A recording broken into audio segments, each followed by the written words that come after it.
this man Zayd was actually an Arab from the Kalbi tribe, which was a good tribe, and he was unjustly taken as a captive in like they used to raid places and they would take captives, and he was sold into slavery. Right, Haritha, his father, was of the Kalbi tribe there between Syria and Iraq, and then his mother was a Tai from Hatim a-Tai, from the same tribe of Hatim. So he was actually a noble from good birth, but what happens is he lives in this area. Now, this is an incredible event, I think, personally. What happens is Zayd, radiallahu anhu, is growing up here in the house of the Prophet ﷺ, and Haritha, his father, is looking for him, and then finally gets news from some pilgrims because Zayd meets some Kalbis on pilgrim, and he has to tell them because it would be a disservice, even though he's actually very happy where he is. He tells them, and the news gets wind to his father, and he comes with his uncle. And they come and they meet the Prophet ﷺ, and they explain to him what happened. Now here's somebody who was purchased, given to the Prophet by Khadija, and this is in the Arab situation, really kind of acceptable condition. So he says, let Zayd choose. I'm not going to. They say, we'll ransom him. We'll give you money. See, so they're recognizing, this is an unfortunate situation. We'll pay you for him. The Prophet ﷺ says, we'll let him choose. If he wants to stay with me, then he stays with me. If he wants to go with you, no ransom. And this is part of his justness, the Prophet ﷺ's fairness. So they bring Zayd to the Kaaba, and he meets his father. He recognizes him, his uncle, and he said, the Prophet ﷺ explains to him the situation, and Zayd radiallahu anhu, he says, I would choose no man over this man. Which is amazing because this is his father, who was a good man. He's been spending all this time looking for his son. So, again, this is a clear indication of who the Prophet ﷺ is, because here's a man in his house, his slave, he's mamluk, and he's choosing to stay with the person that owns him over his freedom. And his father says, وَيْحَكَ يَا Zayd. Think about what you're doing. أَتَخْتَرَ الْعُبُودِيَّةَ عَلَى الْحُرِّيَّةِ. Do you choose to be a slave over freedom? And he says, I've seen things from this man, I can't leave him. So they leave, and at that point the Prophet ﷺ announces to the Quraysh, Zayd is my son. Right? Zayd ibni. So this is called tabanni in the Jahili, which again is a really significant event. He says, this is my son. أَرِثُهُ وَيَرِثُنِي. I inherit him and he inherits me. And from that day forward, in the Jahili period, he's known as Zayd ibn Muhammad, no longer as Zayd ibn Haritha. Right? Now what happens is, he mentions about the drought and these things and the difficulty that Halima has. And then what happens is Quraysh is suffering because of the difficult weather and things. And Abu Talib has his two sons, Ja'far and Ali, who are very significant also later on.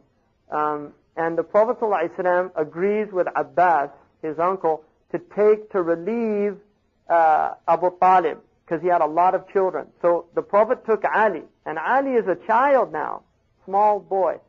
And Fadl, who's the mother of Abbas, who's one of the first people, she has always loved the Prophet ﷺ incredibly. They decide to take Ja'far. And so Sayyidina Ali now becomes part of the Prophet ﷺ's household, right?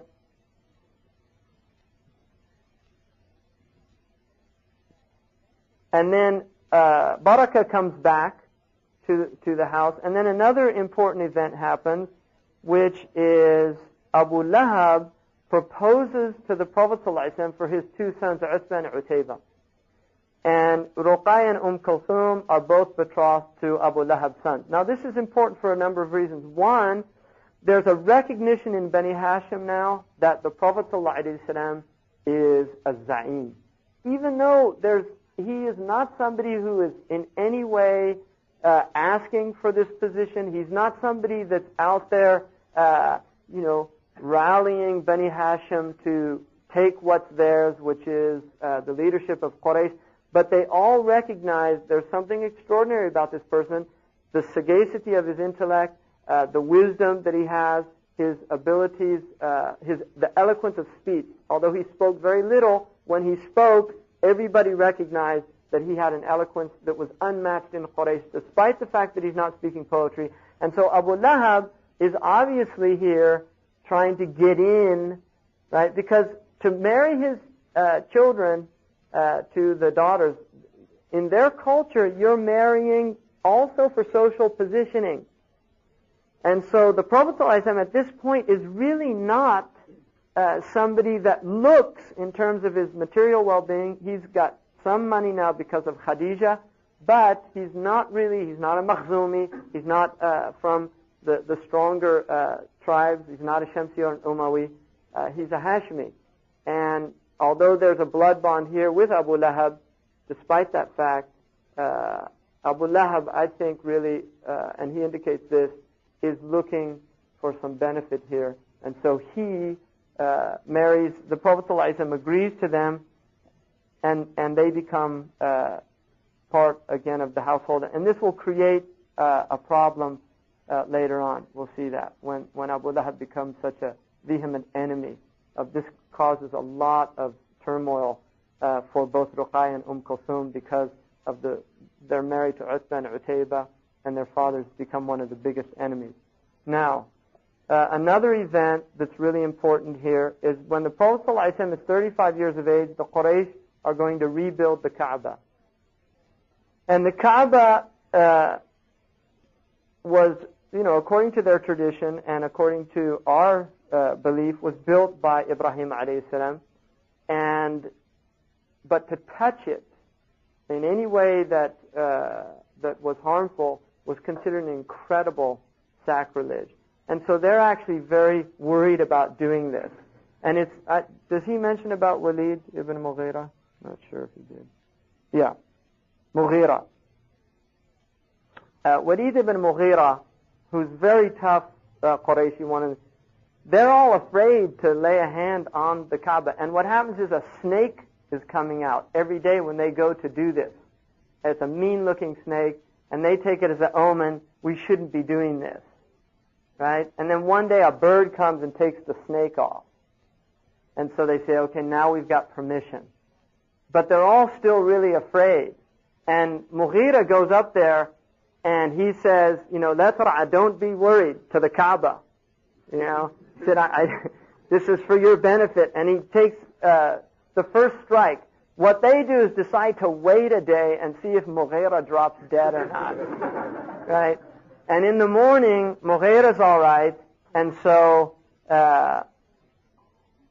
they begin the rebuilding of the Kaaba. Now, he mentions also in here now that the Prophet ﷺ, important note, is that at the point where they finish rebuilding the Kaaba, and there's also something he doesn't, I don't think, mention in there, which is really significant, is that the Arabs collected the money for the building of the Kaaba, but it was on a condition that the money had no interest in it. It had no the price of a prostitute, and nothing. There could be no haram. So it's a recognition. They knew that interest was not a good way of making money, and so they were unable to complete the building on the original foundations of Ibrahim alayhi salam, and that's why you have that Shadirwan, which completes the foundation. And so when they were arguing about who's going to put the black stone, which is the most sacred stone, in the Kaaba, who's going to put that in place, in the cornerstone, they start arguing, and each clan is saying, we're more rightful. So the Taimis want the honor, the Makhzumis want the honor, the Sahlis want everybody wants the honor. So they decide, the first person that comes through the Kaaba, we'll let him decide. And sure enough, the Prophet ﷺ comes in, and they all see the Prophet, and they say, Radayna bil Amin. let Amin decide. So in other words, here's again an indication, because these are the a'yan. And remember, these are older men. The Prophet ﷺ is still a young man. He is not fully, because it was a society based on elders. So these are going to be men in their 50s and 60s who are tribal chieftains. Right? So the fact that the Prophet ﷺ is a young man coming in, he's not fully admitted into this group yet. I mean, they see he's up and coming, right, leader, but he's not really admitted into the group. So that's important to recognize their psychology. But when they see him, رَضَيْنَا بِالْأَمِينَ, they recognize this, we're all content with this. He lays out the cloth, has each group pick a corner of the cloth, they lift it up, and then he himself places the stone in the Kaaba. Now what happens now is that the Prophet ﷺ begins to have dreams. And this is the beginning of prophecy. He starts having true dreams. And then at the age of 40, when these dreams begin to occur, he is going off to a place, Ghar al-Hira is just outside of, right, you have the city. Ghar al-Hira is a mountain. There's a cave at the top of the mountain, which is just outside the city, and you can actually see from the cave, you can see the Kaaba. I don't know if you can anymore because of the building, but yeah, you can see the Kaaba from the cave. So it's really not far outside of the city. The Prophet ﷺ would go to this cave, and according to the tradition, that he would do it for tahannus. And hence, in Surah Al-Waqi'ah, hence means shirk. So hence is like idols. It's shirk. Tahannut is from tajannub. It means to avoid the idols. So the Prophet ﷺ is going to this place outside Mecca to get away from the idols. And this is the Hanif tradition.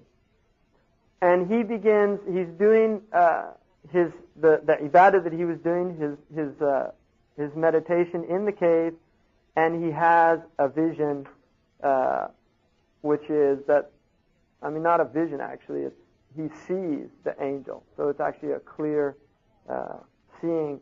The angel comes and tells him to read, and he says, "Ma ana biqari," I don't know how to read. Now it's important because the angel takes him and squeezes him until he thought his sides were going to burst. The ulama say one of the meanings of this is in recognizing the difficulty of the Quran. The Quran is not an easy book. It's literally going to squeeze the nafs, right? It's going to completely take you to a point where your nafs can't bear it anymore. And so he does that 3 times. And each time the Prophet says, "I'm not a qari." And qari, important to note, qari to the Arabs meant somebody who could read. I mean, generally they say reciter. But qari is an interesting word because it means both a reader and a reciter. The Quran is a recitation, it's also a reading. And so the qari, he was not a reciter. He did not recite poetry, the Prophet ﷺ. He was not known as a rawi or a qari, but nor could he read. So it really has a couple of meanings. And then the Prophet ﷺ is told by this angel in the form of a man that he is Jibreel, and this is prophecy. And the Prophet is in a complete, now he's actually terrified, and partly because he's worried that the Arabs believe that poets were often possessed by jinn, what they call in Greek tradition the muse, right? There's an idea in Greek tradition also that the poets they had a muse on the side of their, like Ta'abbat Sharra was a poet, that had this jinn that was like reciting to him. That was the idea. And so he was actually terrified that this was a jinn. He goes down to Khadija very significantly. He's shivering because of this experience. And you can imagine this is an incredibly traumatic experience for a human being to go through. And also because in somebody with the Prophet's his absolute balanced nature is worried that, it's an unbalanced experience, right? It's uncanny. And so there's that element there. So I think we should all recognize that the Prophet ﷺ in this situation is really troubled by this. He goes to Khadija, radiallahu anhu, zammiluni, zammiluni, cover me up, because he's shivering. He's really traumatized by this experience. And then she asks him what happened. And he tells her what happened. Now Khadija, a couple of things. One, if we recognize that she was aware at a certain point this is going to happen, because she really did have a knowledge that the Prophet ﷺ was going to be a prophet. So she's not, now finally it's making sense. In other words, this really is what she's been waiting for. And she confirms it to him and tells him, reminds him, you take care of the orphan, you look after the widow, you give sadaqah, you give charity to people in need, and you help the oppressed. How could your Lord abandon you? In other words, doing all of these upright things, how could this be an evil experience? Because the evil influences in the world only have access to people that open up venues for them. And you have never left a venue open for them. So how can they, the jinn, have access to you? And then she says, let's go to Waraqah bin Nawfal. Now this is a really important and significant event also. Because one, it teaches us something really important. And that is, when in doubt, go to an expert. Right? فَاسْأَلُوا أَهْلَ الذِّكْرِ إِن كُنتُمْ لَا تَعْلَمُونَ. If you don't know, go ask somebody who has expertise, who's adept at the situation. And so they go to Waraqah bin Nawfal, and Waraqah, this is the Namus. This is the Sharia. This is what came to Musa. And you are a prophet. So he's confirming now. So now he has a confirmation from Khadija, and he has a confirmation from somebody who's an expert. Somebody, one, the most intimate and close person to him, his own wife, who knows him better than anyone else, human people. And then from Waraqah, who's an expert in the very thing that's happening to him. And so he tells him a few things that are interesting. One, your people are going to Zunak, they're going to harm you, and they'll chase you out of this city. And this is something the Prophet ﷺ cannot believe, because, not that he can't believe it, but it's something so shocking to him, because he was somebody that never had a bad word for anybody. He'd never done anything to harm these people. He'd always been absolutely upright and just in their city and in their tribe. And so he's deeply shocked by that. And then Waraqah says that he hopes, even though he's an old man about to die, which again is really significant, that because, see, had he lived, what would have people said? What's that? That he taught him. See, had he lived, and this is what the Christians would have said, because they're always trying to find, where did he get this information from? Yeah, absolutely. So they'd say, oh, he had an aide. Waraqah bin Nawfal was with him throughout his mission, teaching him the Bible and you see, it's important. Waraqah dies immediately after this. But he says, and this is a proof he was a Muslim, he says, I would that I would live to be with you to give you victory on that day. And then he kisses him.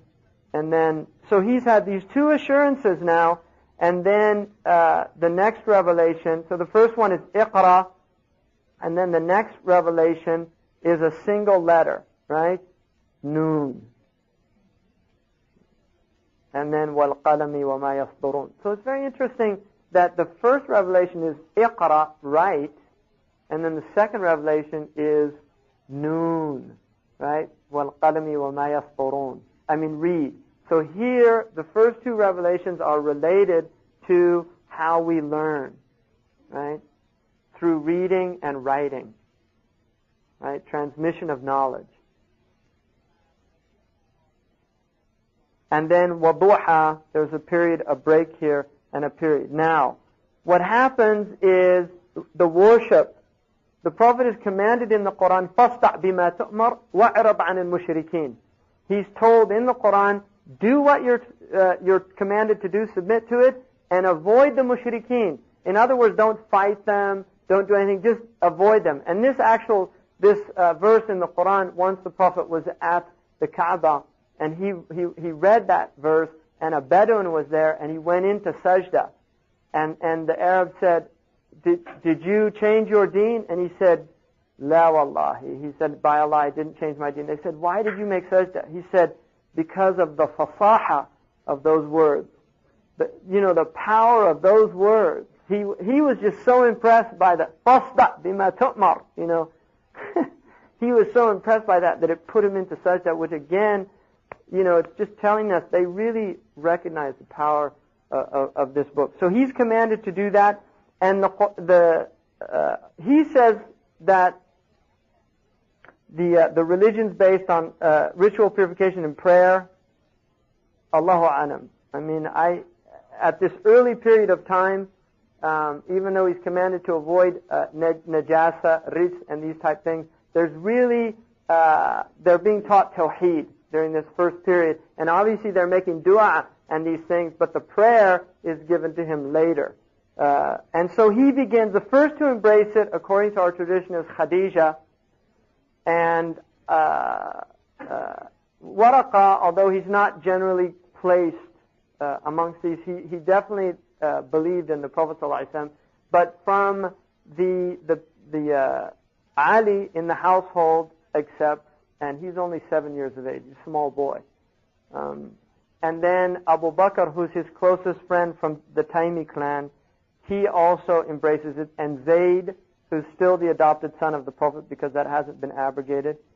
And then what happens is some of the others, like Abdu Amr is a very interesting person. He's known as Abdurrahman bin Auf later. The Prophet didn't like the name Abdu Amr, which is like a Jahili name. He gave the name Abdurrahman bin Auf. And he also becomes Muslim, which is important because he's one of the... See, these people that are with the Prophet at the very earliest point, these are the people that will be with him throughout his mission. And they're also people that were coming into Islam at a time when there weren't any perks here. There weren't any social benefits, right? This is all at a time when it was actually incredibly difficult to be doing it. So these people are really important, and they'll be important throughout the mission. Now, another person who, and then Khalid ibn Sa'id is important also. He had a dream in which he sees the Prophet ﷺ. He's about to enter into a pit of fire, and the Prophet ﷺ pulls him away from the fire. In a dream, he's seeing this. And then he goes, Abu Bakr radiallahu anhu is known for dream interpretation amongst the Quraysh. And so he goes to him and tells him, I had this dream, explain it to me, and he explains that he becomes Muslim. And then another person is Abdul Shams, who's known as Uthman ibn Affan, radiallahu anhu, and he on his way back from Syria heard something in the desert telling him that the Prophet Ahmed has come, and he's asking, who's Ahmed? Right, which is something very unusual. And then he becomes a Muslim, right, because he goes, and there's another man, Talha, also, who meets a monk who tells him that it's time for Ahmed to come out. The monk tells him the time has come for Ahmed to come out. And that's the name that the Christians had for the Prophet ﷺ. And so Talha ibn Ubaidillah, he is a Taymi also. Uthman is a Umawi. Is another clan, very powerful. And basically they go to Abu Bakr radiallahu anhu, and he explains. And Uthman submits. He's 34 years old when he becomes Muslim. So he's mature. He's not like a lot of these men who were very young. Zubair ibn Awam was 12 years old when he became Muslim. He just reached puberty. So a lot of them were very young. And then another one is Abdullah bin Mas'ud, who was he was a confederate of Zuhra, very dark-skinned, very short. He was very small, and he used to watch animals outside Mecca. And the Prophet is with Abu Bakr radiallahu anhu, and they pass by and they ask him for drink, and he says, I can't, I'm taking care of these, which is a sign of amana.